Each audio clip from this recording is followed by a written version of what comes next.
Chennai Apollo மருத்துவமனை வளாகத்தில் செய்தியாளர்களை சந்தித்த பாமக எம்எல்ஏ அருள், எடப்பாடி பழனிசாமி மருத்துவமனையில் ராமதாஸை அரை மணி நேரம் சந்தித்து பேசினார் என்றும், இரு தலைவர்கள் என்ன பேசினார்கள் என்பதை அவர்கள்தான் சொல்ல வேண்டும், நான் சொல்ல முடியாது எனவும் கூறியுள்ளார்.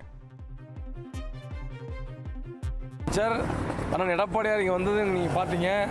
அவர் அரை மணி நேரம் பேசுனது, அரை மணி நேரம் 35 நிமிஷம் இங்கே இருந்தது உங்களுக்கு தெரியும். அது உண்மை தானே. அரை மணி நேரம் சந்தித்தார்கள், அதில் எந்த மாற்று கருத்து இல்லை, பொய் இல்லையே. அதானே என்ன பேசுனாங்கிறது ஏங்க நான் கேட்குறேன். ரெண்டு பெரும் தலைவர்கள் என்ன பேசுனாங்கிறது அவங்க தான் சொல்லணுமோ தவிர நான் எப்படி சொல்ல முடியும்? அது நாங்கள் சொல்ல முடியாதுல்ல. இனி செல்லும் இடமெல்லாம் செய்தி.